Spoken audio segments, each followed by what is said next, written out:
StrayAllDay.com. You're now tuned into the show where you learn the discipline to show up day after day to do the work, confidence to put yourself out there boldly and authentically, and the mental toughness to continue showing up, doing the work, putting yourself out there, even when the success you've expected to achieve is yet to be achieved. And on top of all this, you get a huge dose of personal initiative. That is the go-getter energy that moves any one of us, including yourself, to go and make things happen instead of waiting for things to happen. And then we put all this together into a series of frameworks, approaches, insights, strategies and techniques underneath the umbrella of one unifying philosophy that is called work on your game.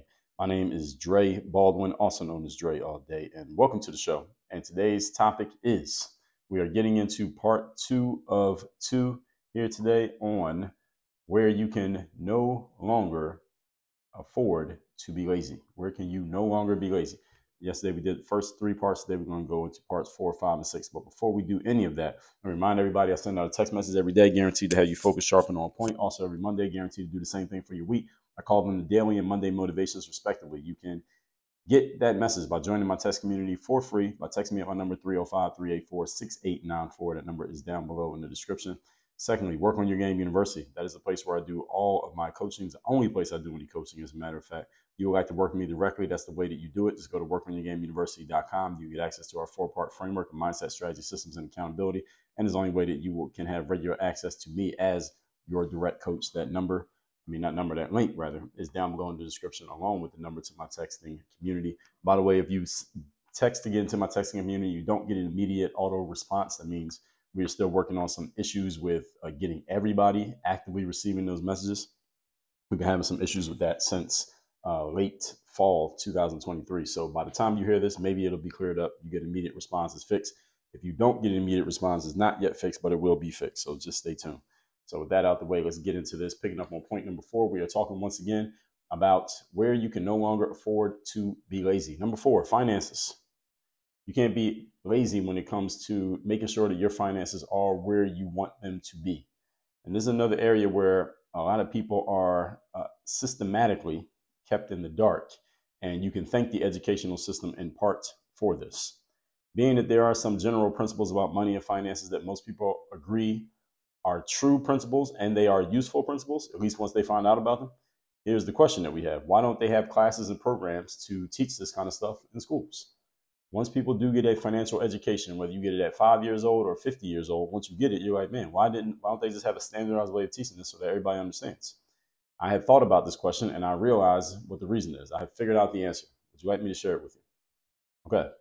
If all of you were taught as part of your standard education, meaning kindergarten through 12th grade, how to become financially free, if there were classes on this, like if every year you had to take an understanding class, whatever you want to call it, and you were able to set yourself up and your family up money-wise, financially wise, guess what problem would be eliminated from your life? If you knew how to do this from the time you were 5 years old, let's say you start kindergarten at age 5, you know what you would be able to do? You know what problem you would solve that many people have now because they were not taught this? You know what problem you solve?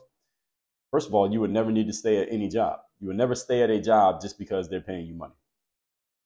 You would not need to matriculate through multiple years of college that you didn't really want to do just so you could better qualify for a job that you also don't want to stay at, but you're staying at because it pays you money. You would no longer need to chase after postgraduate degrees and accumulate hundreds of thousands of dollars in student loan debt just to get yourself a quote unquote better job, just so you can spend more years paying down the debt that you accumulated in order to get the degree which got you the job.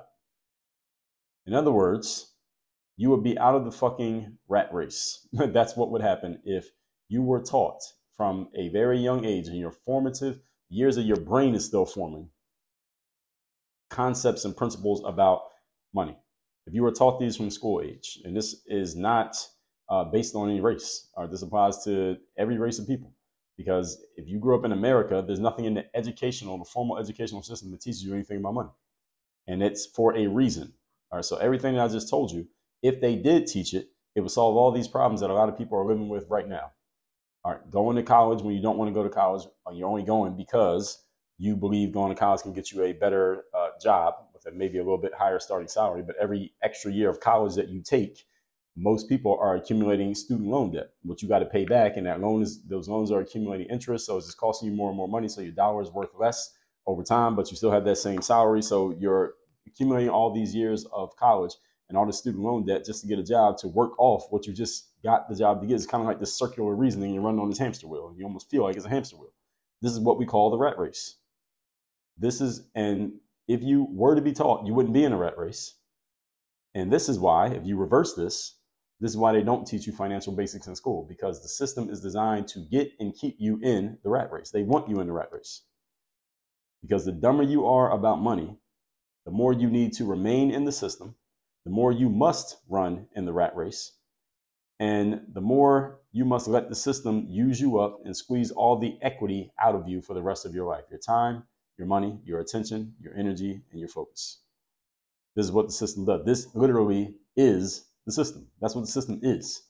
It's designed to get people in a rat race, keep you in a rat race, give you just enough that you can keep running in a rat race, but it's taking most of it from you.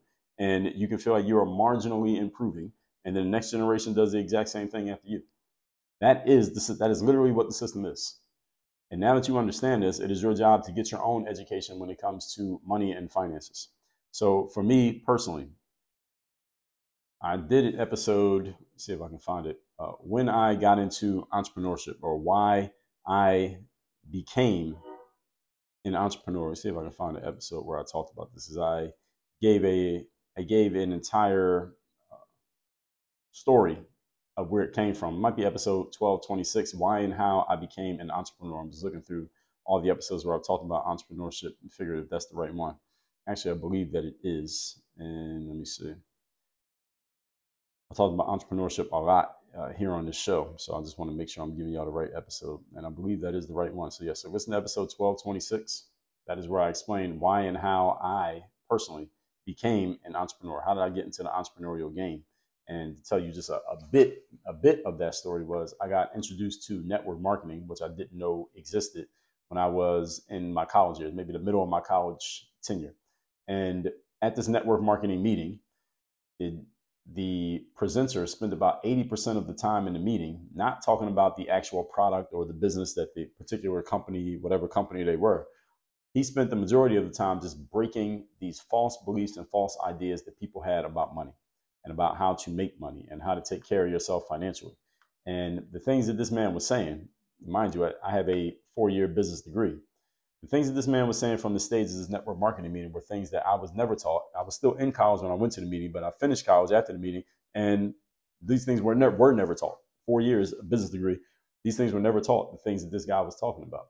And it always made me curious. Why don't they teach this in school? People are majoring in business. Why don't they talk about money? Why don't they have this classes about just understanding basic money? They don't have this stuff. And the reason that they don't do it is because the system is designed, again, educational system as a whole. I'm not saying any particular school or teacher. The system as a whole is designed to produce rats for the rat race, because they keep you in that system. You got to keep working for the system, and the money just funnels up to the people who are at the top of that system, and only the pennies come down to the people who are working within the system. This is why people who choose entrepreneurship are choosing consciously to step outside of the system. And this is also why you hear a lot of people almost all the time, and I see this often because I use social applications like X, also known as Twitter. I see a lot of people complaining about the financial status that they currently exist in based on the job that they have and how much money is not paying and inflation and cost of things and things like that. These are almost always people who are employees working in the system, running in the rat race. You never hear entrepreneurs doing this type of complaining. It doesn't mean entrepreneurs don't have complaints and challenges and issues, even financial ones, but they usually don't complain about it because an entrepreneur understands, and this is something I understood the first time I heard about commissioned sales, was that there was unlimited income potential based on your performance. And I've always liked that. I've always been partial to something that was based on performance, not based on anything else. So it is your job now to get this education that you were not given. Point number 5, today's topic, once again, is you can no longer afford to be lazy. Number 5, your media consumption. Now, I talk a lot about this in episode 1690, where I explain to you the real business model of social media and how it is used to monetize your most valuable resource, that being your time, and how they make all the money off it while you make absolutely nothing. Right? That is how social media works. They monetize your time, they make money off it, you don't make anything. And if you actually know how the system works, it's very obvious once you know it. Listen to episode 1690 where I explain it. All media, this is social media, traditional media, all media, It's designed to keep your attention for as long as possible and make it you feel as if you're missing something every minute that you are not consuming it. Any good, well-created media wants to create that idea in your mind. This can be written, it can be audio, it can be video. It wants you to believe that if you're not here consuming this media, you are missing out. That's what all media is designed to do. So next time you're out in public, or any of you who's out in public right now, look around at the people around you and note how many of those people are completely oblivious to what's going on around them because their neck is craned, their chin is down to their chest, and they're looking at their phones. How many people do you see doing that right now if you're in public right now? I would guess if you're in public, at least half the people who you can see are doing this. They're looking at their phones. And this is what we all do. We do it too much, and it has all of us trapped in a matrix. Now, I'm not telling you not to consume media. I'm not telling you don't go watch TV or listen to the Work on Your Game Masterclass or scroll through social media. I don't watch TV, but I listen to the Work on Your Game Masterclass, and I do scroll social media on X. I scroll, and then on apps like Instagram, for example, I just go through my comments and read what other people are saying on my stuff, and I respond to them. So I'm not telling you not to use social media. I'm not telling you not to do that because, again, I create media and I also consume it. But make sure you are not becoming a slave to the media that you consume. You need to be conscious about how much media you're consuming, what media you're consuming, and do not become a slave to your device. Because these devices can become addictions, just like drugs is an addiction and just like caffeine is an addiction. You can get addicted to these and understand that media, social media specifically, and anything that you can do on a smartphone, they are designed, they are manufactured scientifically to get you hooked, to get you addicted the same way that caffeine gets you addicted, the same way that manufactured sugars get you addicted. These things are designed to make you addicted, to make you feel like you're missing out if you don't go do more of it and get another one. A lot of packaged goods, processed foods like potato chips and candies and sodas, they are designed, there are chemicals in that food, because it's not real food. There are chemicals in that food that are designed to get you addicted. This is why you remember back in the day, there was a potato chips commercial. I believe it was Lay's potato chips that said, you can't eat just one. Or maybe it was Pringles. I don't remember who came up with the ad, but the concept was you can't eat just one. And that was literally what the scientists were manufacturing the chips to be, that you couldn't just eat one potato chip. You had to eat one, then you had another, then you had another, then you had another, and you would just binge on eating all this stuff over the course of a day. Before you knew it, you ate the whole bag of potato chips and you feel like shit because you ate it all. Or the whole pint of ice cream and you feel like shit because you ate it all. It's designed to get you addicted. So if you get addicted, this just means you're human. Doesn't mean it's good. Doesn't mean it's acceptable, but it does mean you're human because that's what it's designed specifically to do. Social media is just like that, and it's working on your brain, not just your body. Moving on to point number 6. We are talking here today about where you can no longer afford to be lazy. Number 6, respect for authority figures. And I told you I was going to be talking about this a little bit more moving forward. I got an episode coming in a week or so where I'm going to talk more about people utilizing their authority or referring to someone else's authority as, again, a shield for their point of view and why you should listen to them. And you got to be very careful of this because it is rife. That's not the best word. It is ripe for being used as a logical fallacy. Doesn't mean it always is, but it can be, and I see it often happening. With this one, you really need to think critically. All right, there are some authority figures who you should listen to and respect depending on the situation and where you are in life. If you're a child, for example, and you're living under your parents' roof, you should respect their authority because our parents used to tell us back in the day, if you're not paying the bills, you don't have a say as to how things go and who makes the rules in this house. I generally agree with that point. So if you're a child living under your parents' roof, respect their authority because you ain't paying no bills. So when you're old enough to pay bills, you move out, and then you can not listen to their authority if you so choose. If you have a job, for example, you should listen to your boss if you want to keep the job. If you don't listen to your boss, you'll probably lose your job. And if you don't have another job on the way or some way to replace that job, or this wasn't planned, you probably should listen to your boss. If you're in the military, listen to those whose rank is higher than yours. All right, these things are good to do because I believe good leaders start off by being good followers. There's nothing wrong with being under someone else's authority if that's the situation that you're in, that's the season that you're in right now. Now, if you know how to follow, you'll be better at leading. Now, with that said, there are other authority figures who you need not listen to just based on the fact that they allegedly have authority. Just because someone has a certain authority or they claim to have an authority doesn't mean you need to listen to them. And what's going to happen is this may lead to conflict, because there are people who hold positions of authority who will believe, and they will even communicate to you, that you should and maybe have to listen to them because of the authority that they hold. Now, this is bullshit, and no, you don't. I talked about this in episode number 2767 and 2768. Stop avoiding conflict and confrontation, and then how avoidance of conflict is actually strangling your success. Someone who holds a position of authority, again, they do not necessarily need to be listened to. This includes people like doctors. This includes academics. Those are people, professors, PhDs, master's degree holders, politicians, or anyone who holds a certain rank within a certain space in which you are not subordinate to them. Now, if you're subordinate to somebody, then you probably should listen to what they say. All right, if you are a academic and you're just coming up, and then someone is higher than you and they're the head of the department that you work in, you might want to listen to them because they have authority and they can destroy your situation or your career if you don't respect their authority. Now, however, if you walk into a college campus and someone is a head of a department, you don't work at that college, and they have something to say, and you're not trying to get a job at that college, you don't agree with them, you're free to openly disagree with them because it ain't shit they can do to you. So you just have to respect the situation as to, again, who you're going to listen to or not.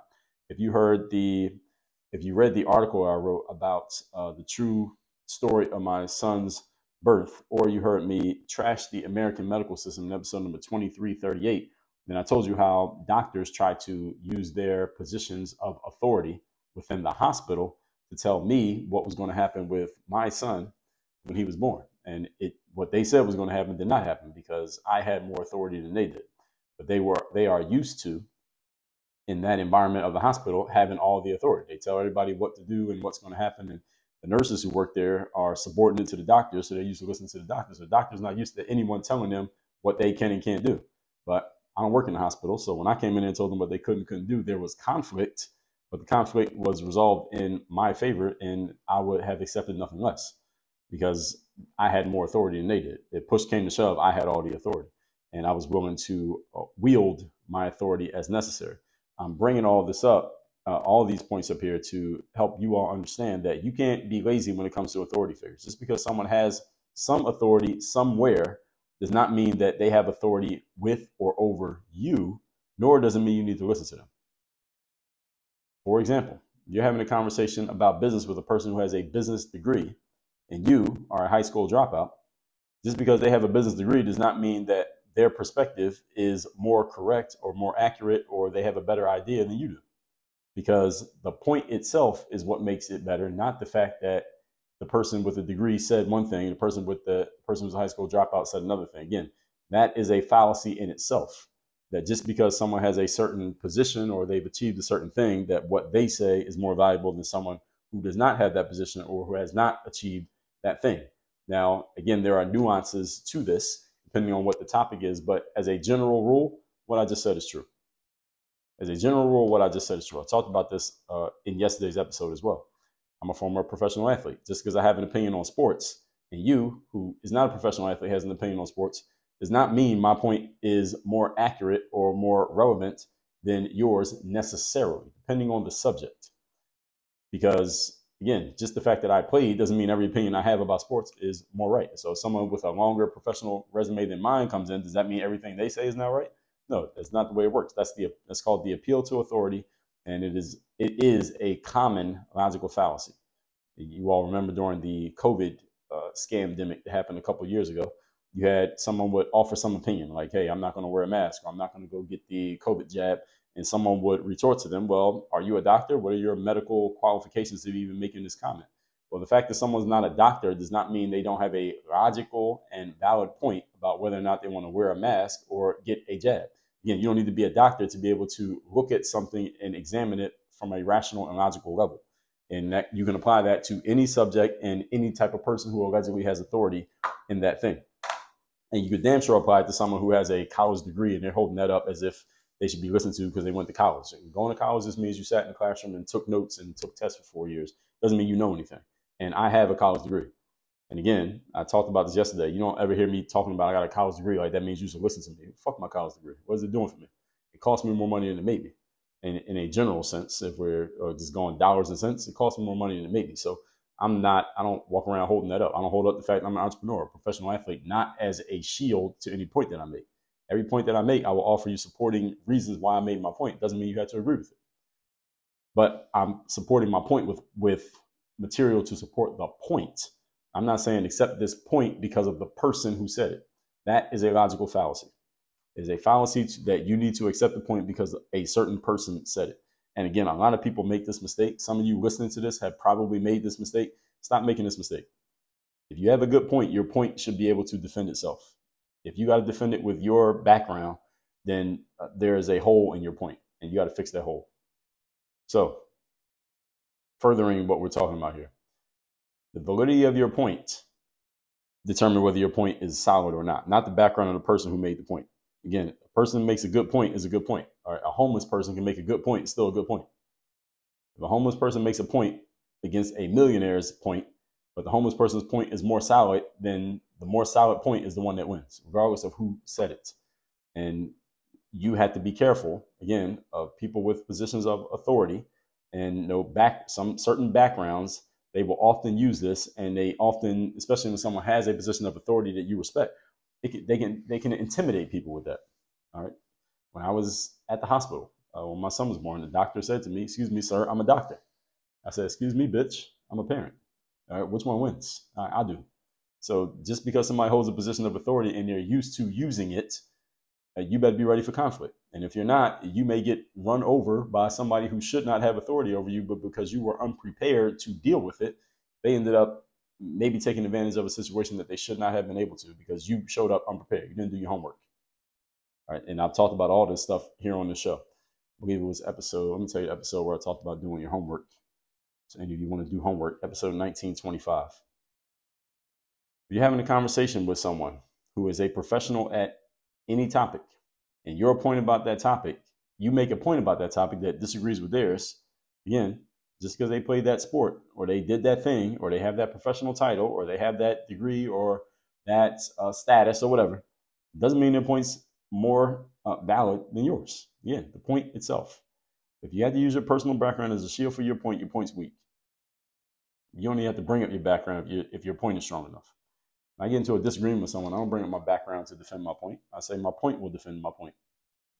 You can find out about my background, but I don't need to bring it up to you. Right? My background speaks for itself, but my background does not defend my points. My points defend my points, and yours need to be the same way. All that said, let's recap today's class, which is we are talking areas in which you can no longer afford to be lazy. Number 4, finances. If you learned everything you needed to know about finances, you could opt out of the rat race from a very early age. And many people end up in a rat race because the system is not designed to teach you finances because they know what would happen if you knew it. That's why you need to go get this education that is not given to you in formal schooling. Number 5, media consumption. Social media and smartphones are designed to keep you addicted. And the more addicted to them you are, then they can start controlling you by just giving you things through that phone that are going to start controlling your brain because you're consuming it all the time. So you better be careful that social media is not playing you and you are playing it instead. And listen to episode 1690 for more on that. Number 6, respect for authority figures. Just because someone has a authority position in some area does not mean that whatever they say needs to be listened to, does not mean that whatever they say is even accurate, and it does not mean that their position on a subject, even one in which they are professional and have authority, is more valid than your position, even if you are an amateur and have no authority or resume on that subject. A good point is a good point regardless of its source. And a trash point is a trash point regardless of its source. This is a critical thinking point that I wish more people would understand that they did, then we have a lot less disagreement in today's world. But alas, it is what it is. There are no perfect scenarios, as we know, only trade-offs. So the trade-off of the world that we live in now is that there are very few critical thinkers. And I already told you in episode number 1025, the opportunity in life, everybody, is in the opposites. All that said, text me, see you in my text community. My number is 305-384-6894. Go to workonyourgameuniversity.com and work with me directly. You want to up your authority in what you're doing so that the people who may not be great critical thinkers, but they do respect the authority of someone who has a resume, or how about we build you a resume? So just in case someone wants to defer to your resume to decide whether to listen to you or not, at least you have one. Like, hey, I just told you, my point stands on this point, but I still got a resume, all right? Because that resume does help get attention. But my point will stand on its own whether you have seen my resume or not. But the resume doesn't hurt. So you might as well have a resume. So go to workonyourgameuniversity.com. I'll work with you. And we will get to making sure that you have a legitimate resume that stands on its own 2 feet, and you can get done what you need to get done on the strength of your abilities and with your resume backing you up. How about you have both? How about that? Better have it and not need it, and need it and not have it. Go to workonyourgameuniversity.com. Work on your game. Dre, all